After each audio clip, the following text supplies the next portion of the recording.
Richard Lewis and M&M's have been incredibly helpful to ESIC in our broader investigation. By the way, M&M's is a journalist at Dust2 US.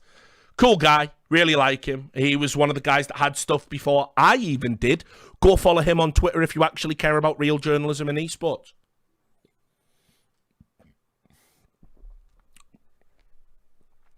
Richard Lewis and M&M's have been incredibly helpful to ESIC in a broader investigation. The pair have delayed significant stories. You mean... You mean guys like that poker player are just talking out their fucking arse and don't know anything, but because they are poker players, you rally round. Yeah, Richard Lewis is a liar. Richard Lewis has never broken a major story in esports. I just got a call and basically was told, like, Rich, like, all of this is nailed on. We got the evidence. We got this. We got that. We've been and talked to betting companies. We're feeling pretty good. But now the FBI have taken an interest in the story. And I went, right. And they went, so because of that, it's going to be mega delayed. And we might even need you, like, rewrite some of your stuff. It could get folded in. You could get interviewed. We don't know where it's going to go. But we contacted the FBI as a matter of course, and they said they were interested in the story. And you can see there, the pair have delayed significant stories they could have released to allow ESIC to cooperate with the FBI and others. What do you want me to do, guys? And I'll tell you, do you know what I do? I do what's best for esports, not what's best for Richard Lewis, not what's best for clicks. Let's watch why are we talking about the FBI all of a sudden? Why are we doing that? Let me tell you why. Because, and this is terrible optics, I'm going to write a very strongly worded email to ESIC about this. Because, Ian, this wasn't the play, bro. They did an interview out of the fucking blue. Keep in mind, we're all in a holding pattern, right? Like, we're all waiting to drop all of these stories. Like, bam, bam, bam, bam, bam, bam, bam, bam, bam. 20 pre-written stories. Like, blow, blow, uppercuts, interviews in a video game. Blow, blow. We're waiting to drop all of them. And then, and you're going, yeah, can you wait because of the FBI and that? And then you go out and you do an interview with like a tiny little YouTube and you don't say anything to anyone. And I'll also say, the guy you did an interview with, no disrespect to you, by the way, /32, you seem to be getting your box back together and you haven't tweeted at me and I do recognise you and you have been in my chat a few times, so this isn't a hate. I can get along with anybody. I even like Dan M. Right? Put that on record. But the optics of this chat, that you've had with this guy when his YouTube channel is dedicated to claiming pros are cheating, probably shouldn't have been there. Anyway, why don't we watch what Ian has to say? Now, the audio isn't great because Ian's always on the move. He's like a fucking, I don't know, a jet setter or whatever you want to call it, because he's like literally... he has to go and have international interviews. He's got to meet with other like gambling commissions and federations and bring them on board and grow ESIC, right? So let's watch the interview, and in particular, I'm going to take you to the main part about the FBI. So, Babasoni commercial, yeah. Well, I have a YouTube page. Pepe Jam, right. This is it. FBI getting involved. So from 20 onwards. So this is like we're gonna watch like 6 minutes of footage here, because the things that Slash asks about is cheating. He's more of a guy that's fixated on cheating.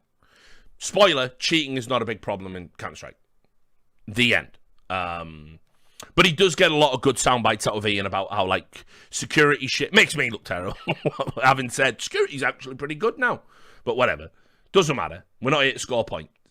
But anyway, catching cheaters at LAN. I mean, in the professional circuit. I'm not talking about matchmaking.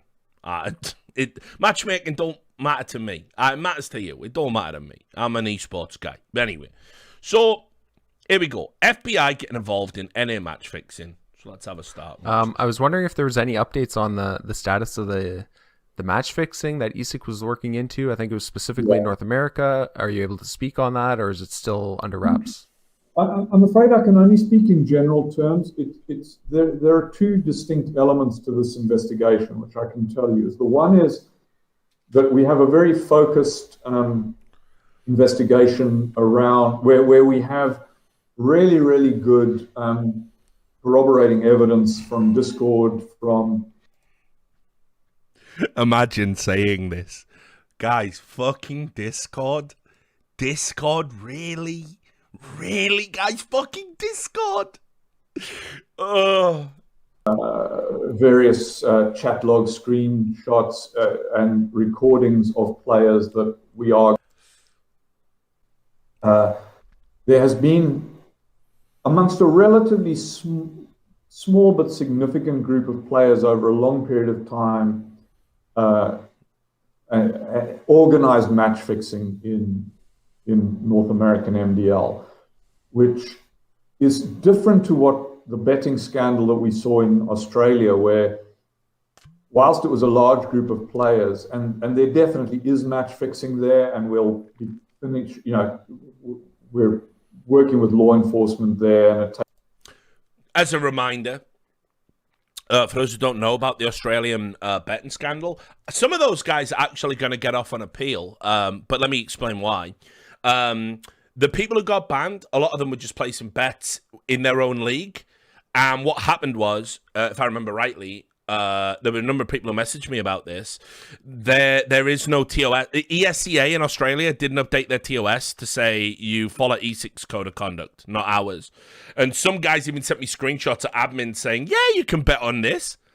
And so the problem becomes, can you really enforce that when they've been told by people that are meant to enforce and uphold the rules?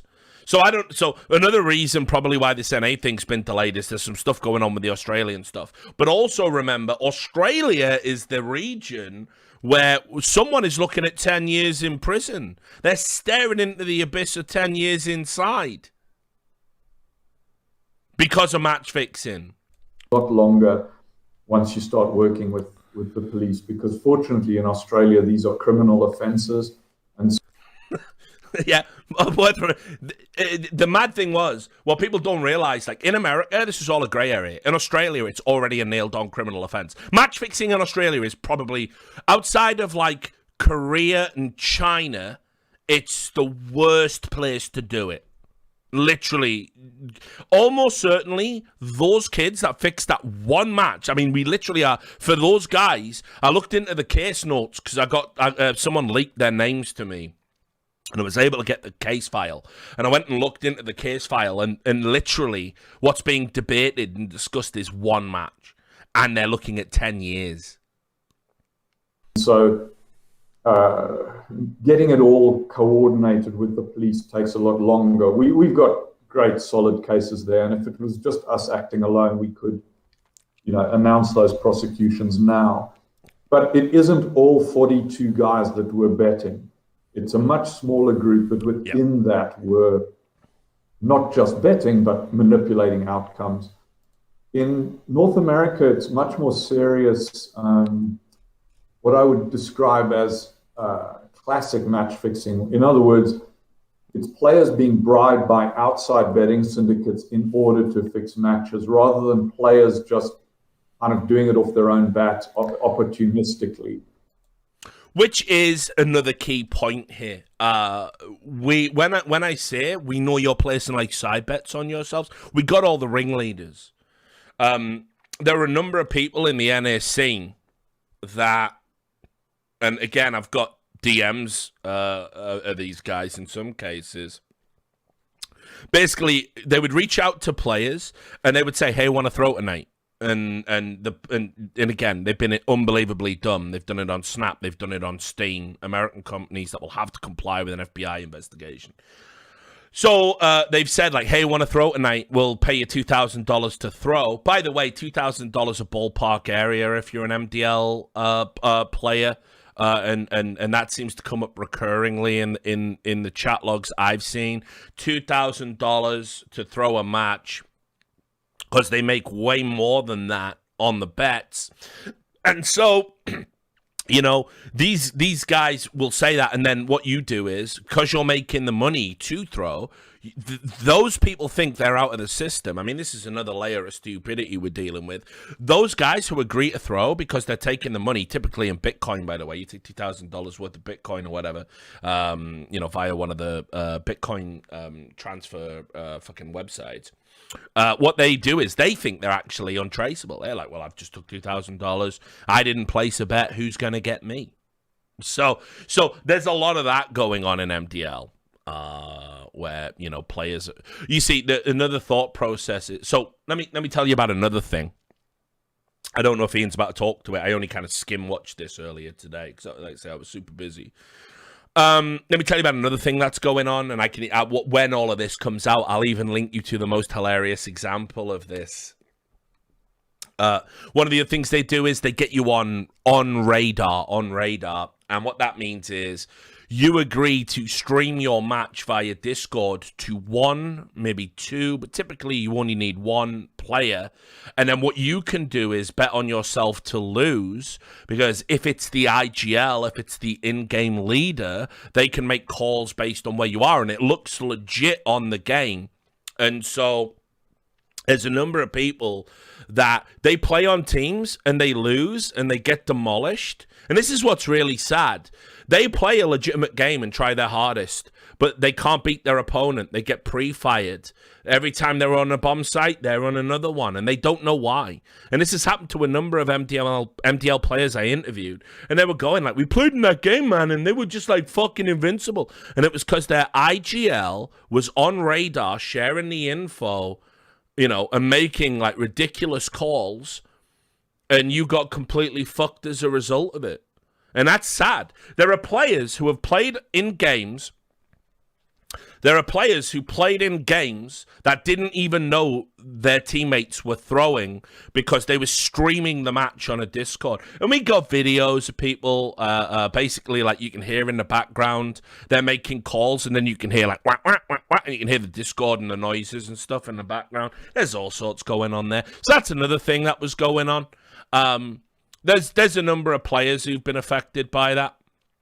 And it's been going on for longer. It's much more organized. So and again, to some extent, working with law enforcement, with the FBI, who only recently have had a sports betting investigative unit within the FBI.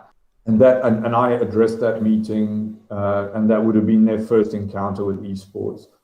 And then obviously the world kind of exploded in 2020. I got too busy to carry this on. But also esports betting didn't really grow in America in a legal sense. I mean, there's a lot of people betting on esports in America, but they're all betting illegally. The legal betting scene has been very, very slow to take off because people are much more interested in traditional sports betting, NFL, and so all those deals have been really getting up and running because sports betting was only really legalized in the previous year. So there's a long way to go in terms of legalized esports betting in the United States. There's still only about 7 states where it's even legal as part of their sports betting rollout.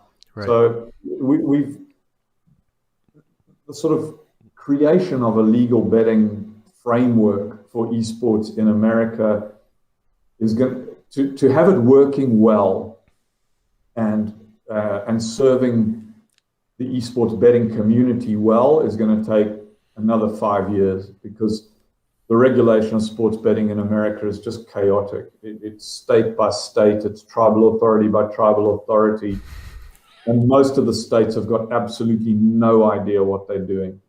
It's similar to what the UFC dealt with. They had to get individual approval in every different state to be able to operate in them. And they're a sport with a very high profile where you've got one single governing body that can go along and lobby and do deals. Esports doesn't have that, right? Esports is 50 different sports, all trying to sort of carve their way around, and you've got the big ones, the ones that are good betting products are Counterstrike, Dota 2, and League of Legends, which basically means tons of match Riot and Valve, and neither of those companies have the slightest interest in supporting or fostering a betting environment or culture. Which, I'm not arguing with them. We're not an organization that advocates for betting. We're an organization that really exists because betting exists. We're pragmatic. We're not out there trying to get people to bet on esports. I'm completely neutral in that respect. But what we do know is that betting brings, as much as it brings good stuff like fan engagement and sponsorship dollars and all that stuff, it has a bad side, which is what we're trying to deal with. And the bad side is everyone being a fucking moronic, greedy cunt. To deal with that, but unfortunately we don't. Because, the skin betting sure did bring in a shitstorm for Counterstrike. It was just crazy for. And there we go, and that's the last he talks about it. They talk about skin betting now. That's not even relevant. That's a whole can of worms.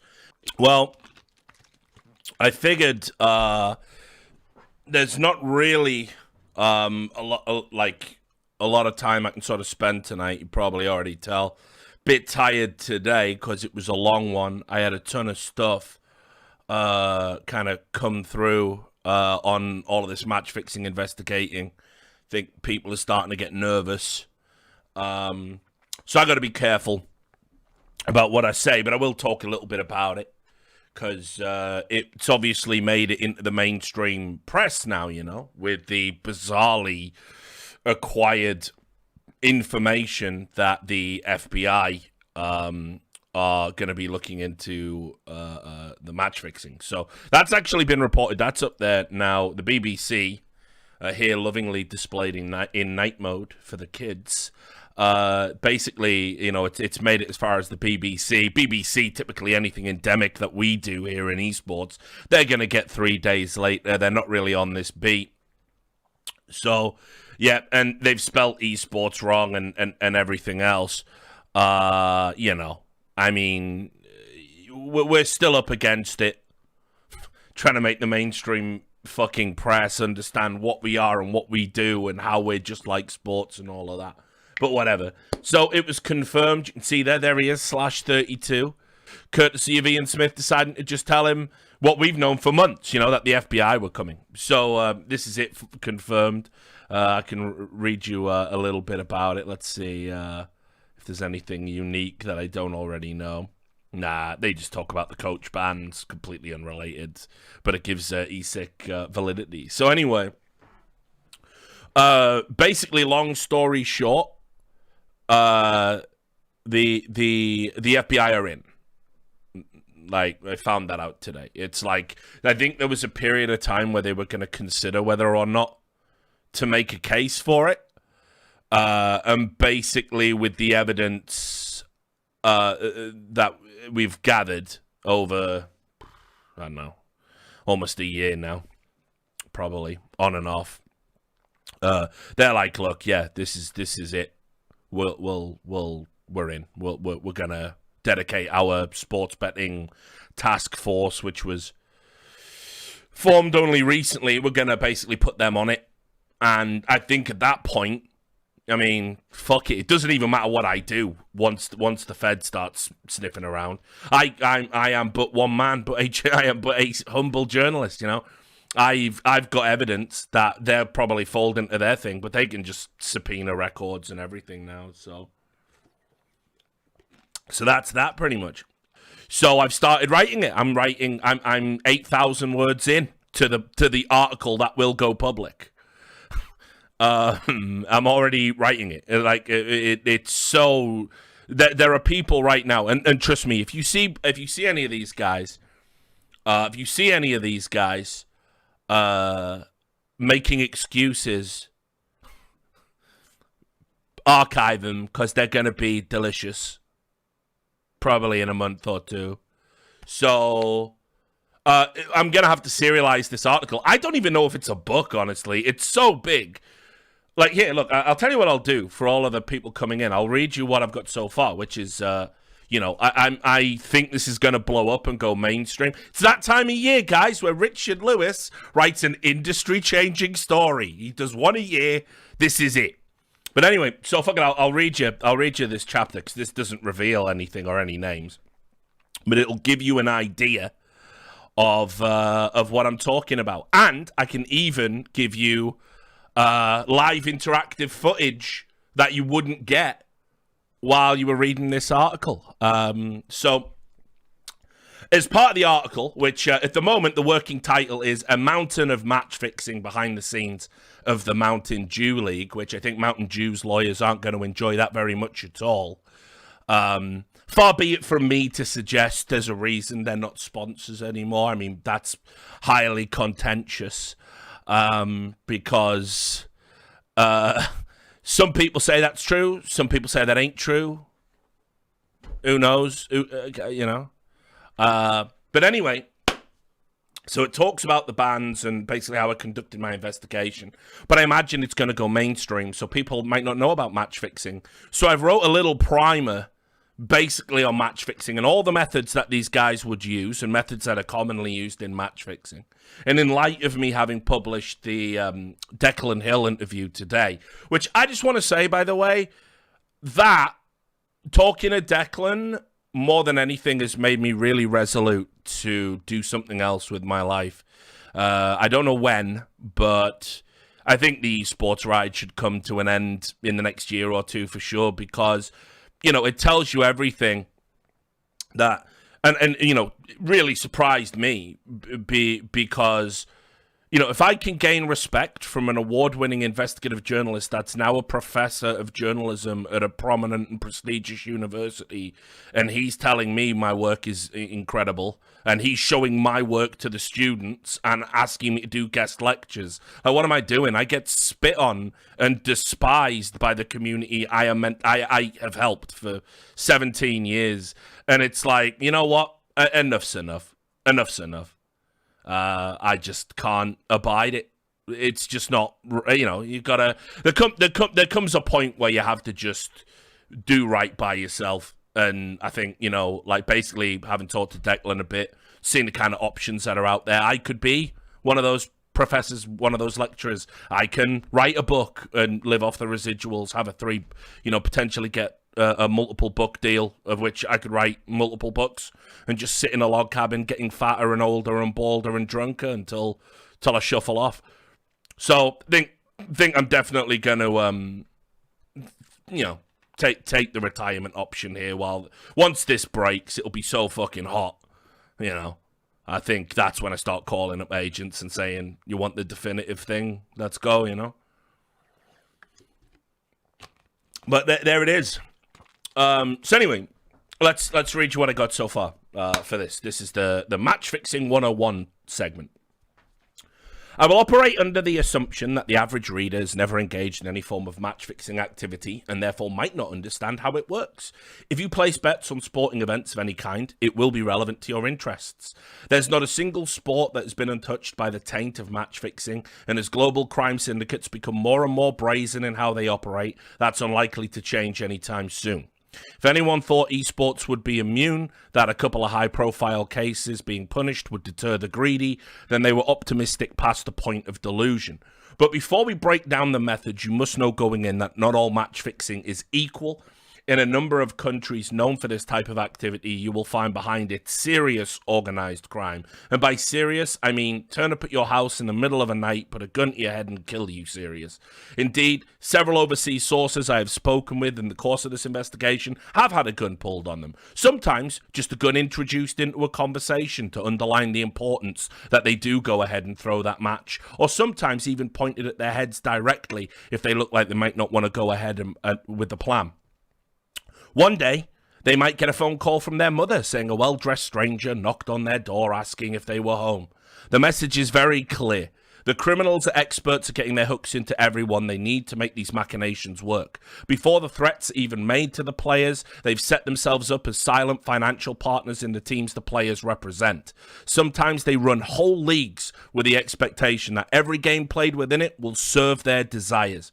If the conventional leverage of a contract or a visa being pulled doesn't work and keep the players under control, brute force is always the next step. So then, how can we not be sympathetic with players in circumstances such as these. Who wouldn't fix a match to save their parents or themselves? Often the players in these situations don't even see a return for fixing the game, if you can believe it. Their salary and job security is the reward. That and not being executed. And when you put it like that, that's a pretty compelling package, especially for people who may have been dirt poor in the first place. The North American match fixing story you're going to learn about here is absolutely nothing like that. It is a tale of greed, stupidity, and hubris. You will not require sympathy.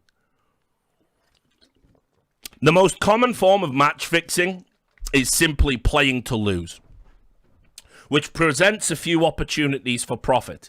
Simply put, if you know that you yourself aren't going to win, you can place bets accordingly. This generates huge value if you were the favorite with the sports books, as you can typically wait until the odds have shifted as people place bets on the favorite, usually as part of accumulators. Then you put a surge of bets on what will now be the best odds available a short time ahead of the match. While it's the easiest method to execute, it's also the easiest one to detect. That surge of bets that gets placed, that drastically causes a visible shift in the odds as the sportsbook adjusts the money line. And remember, it's not just the bookies that can see that, the punters can too. So while in smaller markets, one sizable speculative bet from someone with more money than sense can cause an odd shift, generally the placing of bets like these in clusters will flag the betting website's protection systems and often result in them voiding all bets entirely. More on that later. By the same token, when you're playing to lose, you have to fuck it up, but not fuck it up spectacularly. You make it too obvious and you might as well hold up a sign saying, yeah, we're committing a crime. And many sports books and regulatory bodies can issue penalties based on the likelihood that something untoward is occurring. One of the most absurd examples in recent memory was a 2014 Indonesian football match between PSS Sleman and PSIS Semarang. There were rumours of match fixing abound going into the game, and then a prospector facing an alleged mafia-backed team in the next round of the cup tournament the match took place in meant that both teams became locked into an absurd ballet of bad plays, culminating in a flurry of deliberate own goals. The match saw both teams disqualified from the top flight of Indonesian football. Now, if you've watched any ESEA games lately, stop me if this reminds you of anything. But this is how insane match fixing can get when people fear for their lives. But that wasn't exactly goals for out of the country. PSIS between them, PSS Sleman and PSIS Semarang have been kicked out of the country's First Division playoffs for match fixing. Have a look at this. Sleman won the game 3-2, but the authorities say both sides attempted to lose in order to avoid a semi-final match with FC Borneo. How's it happening? You can see some of the goals that they conceded. Borneo, a club rumoured to be backed by a local mafia, which explains that neither side wanted to face them in the next round. Yeah, that's your average ESEA game, right? So, anyway, on we go. Another aspect to this is players who expect to get beaten by a much better opponent might often resign themselves to defeat and place bets on themselves to lose. This creates a murky moral territory many will philosophize about. They were going to lose anyway, so why not make some money on the side, is a phrase you'll hear from people when such cases are punished. I've also spoken with match fixers who told me even though they placed bets on themselves to lose, they still tried their hardest to win. The money was just a consolation prize. It's all bullshit at the end of the day, little more than attempts to justify something that everyone in any sports know you shouldn't do. Moving up to the next tier of sophistication, you have paying someone to lose. And while this might not seem like much of a variation on the playing to lose method, it comes with a unique set of risks and protections. In terms of protection, it actually means you can fly under the radar, because even if you got caught placing bets on yourself to win, still an offence under almost every regulatory body in sports, you have the plausible deniability of saying you were trying your hardest. It also has similar financial upside of playing to lose and how you can manipulate odds by having an underdog win, and it frees your team of being the ones who have to make the suspicious plays. As in all criminal enterprises, the problems with this method revolves around trust. So as I was told many times from interviews I conducted while investigating the match fixing in CSGO, a typical amount offered to a player to lose a game was $2,000. These amounts would be paid in cryptocurrency, as the prevailing sentiment is that it will be untraceable. It wasn't also unheard of for money to change hands via PayPal accounts created under aliases, but as cryptocurrency became more and more prevalent, that was a preferred method. Once paid, the player or players in question would have to play so staggeringly bad as to tank their whole team's performance. It wouldn't be worth it to pay all 5 players in a game, so typically you would only do it for 1 or 2, with a preference for in-game leaders, essentially team captains, because their strategic calls have a much bigger impact on victory or defeat. So yes, there are many players who played in fixed matches without ever knowing that their teammates were fixing. Which brings in the element of trust. If you pay someone to throw a game, you have to be able to trust them. One recording, one screenshot, one identifying component of the transaction, the whole thing comes tumbling down. People get stupid, people get greedy, people use the newfound leverage for blackmail. The whole thing can get real messy real fast. Not to mention, the proviso always is, if you accept the $2,000 payout, that's in lieu of you making side bets on yourself, which would of course raise suspicion and create an extra investigative trail for people to follow. In North America, few fixers had the discipline to just take the payout.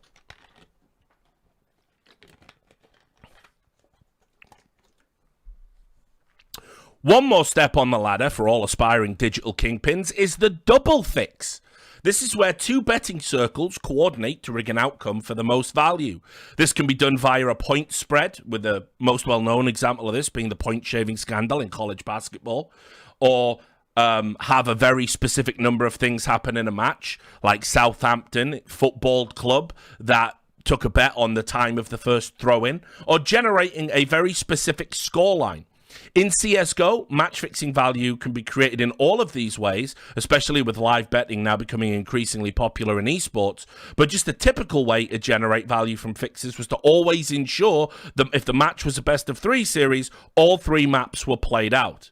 You win one, we win one. Whoever wins the decider, who gives a fuck as long as the bets are right.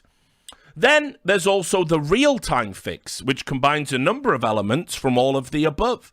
Specifically for CSGO, how this would work is the favorite team comes out, plays their normal game, and gets into what seems like an unassailable lead. Let's say 11-0.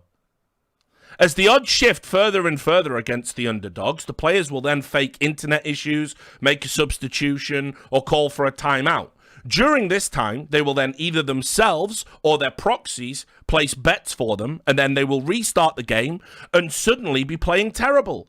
Anecdotally, they can chalk the loss down to bad luck, unfortunate internet issues, a lesser able substitute, a disruption in momentum, but some can even blame the phantom of denial of service attacks, DDoSing, as the reason, because these types of attacks have been utilized by angry bettors to cause matches to be void in the past. These tales don't really hold up, though, when you can see multiple bets coming in within moments of each other, all betting the same way and all banking on the spectacular upset.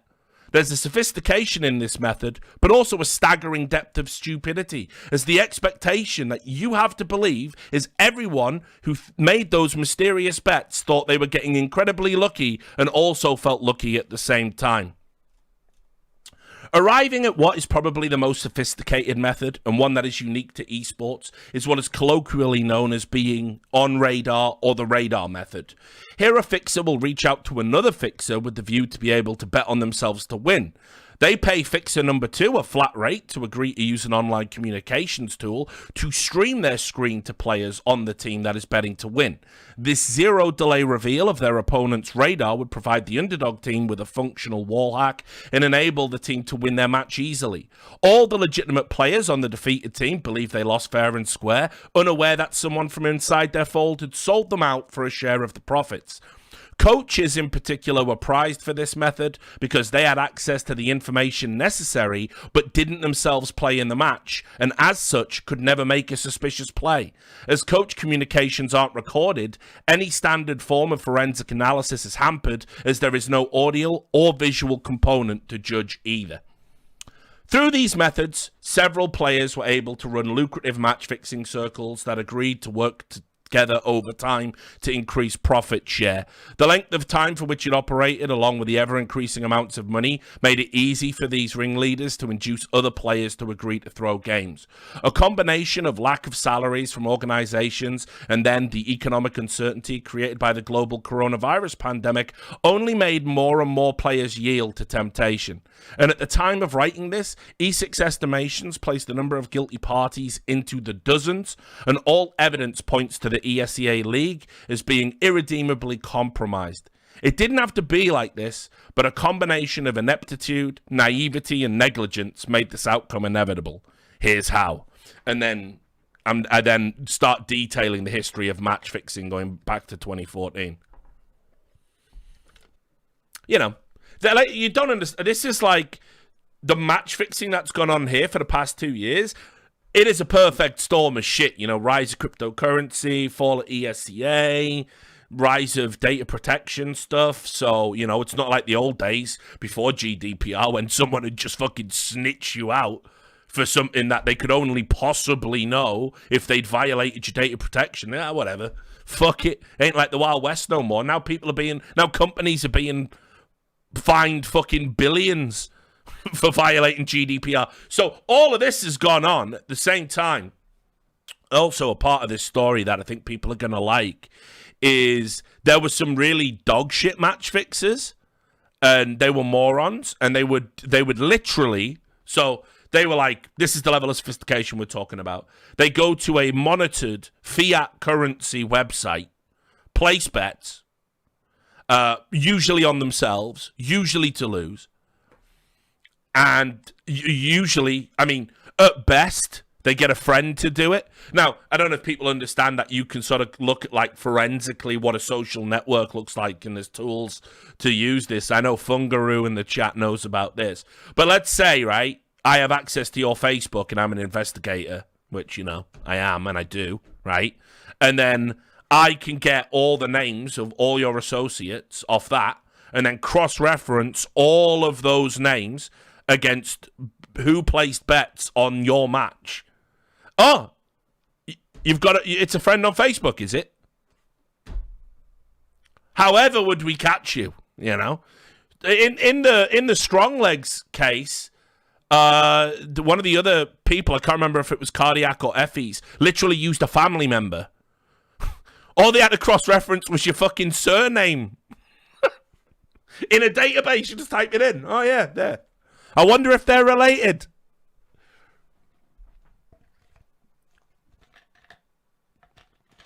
So that was the level of sophistication that was going on in 2018. When they realized that, like, wow, if that level is what gets you caught, and only then when the betting company comes forward, if we go to this level, we'll never get caught. Never. And so, you know, this is where you get into this insane clandestine, you know, they all set, the ringleaders set everyone involved like a bunch of rules, you know. Only use Snapchat. They can't get that. Only, they automatically delete. And Snapchat tells you if you take a screenshot or whatever, you know. So literally, if you want a screenshot of Snapchat, you have to fucking, without them knowing, you would have to, you know, have a separate phone or something. Then, so they would be using Snapchat for it. Never talk on Discord or TeamSpeak. We've seen that one didn't last with the recording that came out recently, which I haven't even talked about on stream, have I? It's been a week. So, you know, but there was all these rules. If you're going to pay someone to throw a game, you use Bitcoin. You know, all of these things. And so those ringleaders started basically spreading it around to everybody else. This is how you match fix and get away with it.